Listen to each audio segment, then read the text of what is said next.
Alors bonjour à vous, nous sommes en plein dans mon nouveau studio d'enregistrement, donc qui est en plein travaux. Il se trouve qu'aujourd'hui j'ai ces locaux et qu'ils sont en plein centre de Paris, c'est assez incroyable. Et si je vous fais cette vidéo, c'est parce que il y a beaucoup de gens qui m'ont dit « Attends David, tu comprends pas, trouver un appartement sur Paris, c'est pas possible. Surtout la taille que tu veux, surtout la localité où tu veux, c'est-à-dire que là on est localisé juste à côté de l'Arc de Triomphe. On m'a dit aussi que je suis bien trop jeune pour avoir ce type d'appartement. En tant qu'entrepreneur, jamais on m'accorderait ma confiance. Effectivement, ils ont eu raison sur un aspect, ça a été difficile d'y arriver. Si je vous partage ça, cette vidéo, c'est pour vous dire et vous partager qu'est-ce qui fait que selon moi, on a pu s'attirer cet appartement. La première chose, c'est d'être au clair sur ce qu'on voulait. C'est-à-dire qu'on avait défini, on veut être en plein cœur de Paris, dans un endroit qui est vraiment inspirant, entouré de personnes inspirantes. On veut au minimum un certain espace pour pouvoir, donc on a précisé cet espace-là, pour pouvoir être à l'aise, pour pouvoir accueillir du monde. On veut qu'il y ait de quoi mettre un mur blanc pour pouvoir faire des vidéos et filmer avec de l'éclairage. Et on a été focalisé. Et ce truc-là, je m'en suis imprégné tous les jours au travers d'une vidéo. Je vous invite à aller voir sur mon site, il y a une vidéo où j'ai publié ma vidéo d'inspiration, où vous voyez qu'est-ce que je regarde tous les jours, tous les matins par rapport à cette inspiration-là. Le fait de me connecter tous les matins avec je vis dans un magnifique appartement à Paris, j'ai des locaux inspirants, et ben ça a conditionné le fait de me l'attirer. Ensuite, la seule chose qui fait que ça a marché, c'est le fait d'être focalisé, d'y croire un maximum. Et le fait d'y croire un maximum, ça fait toute la différence. Alors, concrètement, si vous avez un objectif, il y a une seule chose à faire. Déjà, vous posez la question de qu'est-ce que vous voulez? De le noter sur un papier et de remplir la feuille A4 de ce que vous voulez. Remplissez la feuille A4, vous allez voir, ça va faire une différence. Soyez précis, mettez un maximum de détails. Ça, c'est le premier aspect. Ensuite, mettez une deadline, mettez quand est-ce que vous voulez. Quand est-ce que vous avez cette chose-là? Quand est-ce que vous êtes cette personne-là? Ensuite, mettez de quoi mesurer, c'est-à-dire, est-ce que c'est atteint ou non? Alors, dans le cas de l'appartement, vous allez me dire, c'est facile. On va voir qu'il y a un dernier aspect. Quand c'est précis, que c'est mesurable et qu'il y a une deadline, il faut un quatrième aspect, c'est le fait que ça dépende de vous. Est-ce que l'objectif dépend de vous?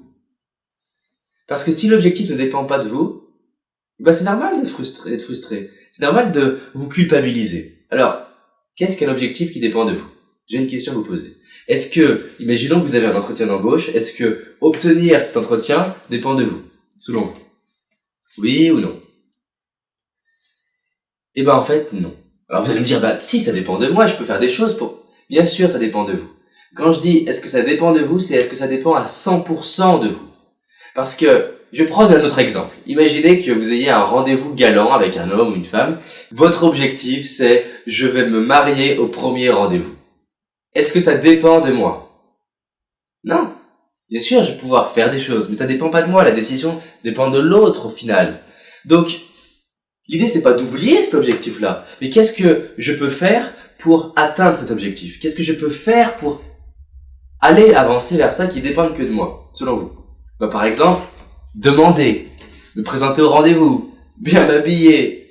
Tout ça, ça dépend de moi. Et vu que ça dépend de moi, je vais pouvoir rentrer le soir en me disant, ça, c'est fait. Je vais pouvoir cocher. Et quand vous cochez, c'est le moment où vous vous sentez bien.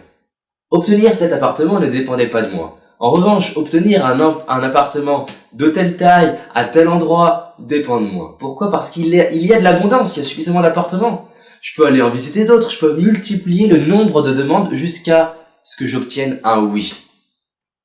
Si je prends les interviews, par exemple. Les interviews, le fait d'obtenir le oui de cette personne ne dépend pas de moi. En revanche, ce qui dépend de moi, c'est de demander. Ce qui dépend de moi, c'est si je veux 10 interviews, ça dépend de moi. Je sais que si je veux 10 interviews, je vais devoir demander, jusqu'à quoi? Jusqu'à ce que j'obtienne les 10 interviews. Donc ça dépend de moi. Si je prends les interviews, je vais être très précis. Je veux une personne qui gagne 1 million d'euros, qui vit à Paris, qui a tel âge à tel âge, et je vais interviewer 10 personnes comme ça. Et du coup, à partir de cet objectif-là, je vais pouvoir mettre en place des actions qui sont en cohérence. Si je me dis, je veux interviewer Gad Elmaleh, c'est mon objectif, que j'y pense, et qui meurt. Bah merde, est-ce que ça dépendait de vous? Vous allez me dire, mais attends, t'exagères. Bien sûr que j'exagère. Mais ça m'est arrivé vraiment, donc je ne donnerai pas son nom, d'avoir le contact d'une personne que je voulais interviewer, d'avoir déjà discuté avec lui, d'avoir prévu l'interview, et simplement que, manque de bol pour lui surtout et sa famille, il est décédé avant. Donc l'interview n'a pas pu être faite. Ce qui fait que ma case interviewer un tel, je ne donnerai pas son nom, je ne pourrais pas la cocher. Donc du coup je vais me dire mince, c'est de ma faute, je vais culpabiliser. Alors qu'avoir demandé, ça dépend de moi. Donc, votre objectif, une fois que vous l'avez mesuré, une fois que vous avez mis une deadline, une fois que c'est précis, dites-vous, qu'est-ce qui dépend de moi pour cet objectif-là? Si c'est par exemple, être plus confiant, ok, ça dépend de moi. Peut-être que ce qui dépend encore plus de moi, c'est le fait de regarder 10 secondes dans les yeux, chaque personne que je croise. C'est peut-être de sourire aux personnes que je croise. C'est peut-être de tous les jours faire des exercices de respiration. Donc, si je résume, ayez un objectif précis, ayez un objectif, vous savez pourquoi vous le voulez, ayez un objectif mesurable, vous pouvez évaluer s'il est atteint ou non. Ensuite, mettez une deadline et vérifiez qu'il dépend de vous. Quand vous avez ces éléments-là, vous avez qu'une dernière chose à faire. Agissez tous les jours. Faites une seule action tous les jours. Une seule petite action tous les jours pour l'objectif. Et vous l'aurez. Aujourd'hui, je suis dans cet appartement. J'ai 23 ans, j'habite à côté de l'Arc de Triomphe, ça paraît juste incroyable. Est-ce que je suis plus intelligent qu'avant? Non. Simplement, ce qui a fait la différence, c'est la discipline de focaliser sur ce que je veux, mettre de l'énergie et après, d'être prêt à attendre le temps qu'il faut. Agissez tous les jours pour votre rêve, agissez tous les jours pour votre objectif et vous allez vous offrir une autre vie. Je vous remercie d'avoir pris le temps de regarder cette vidéo. En tout cas, on a de la chance, il n'y a pas eu de bruit de travaux pendant le tournage de la vidéo. On va voir d'autres vidéos où je serai installé, on va faire différentes expérimentations.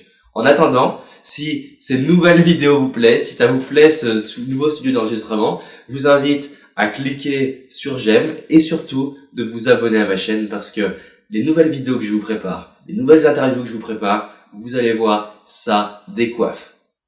À très bientôt.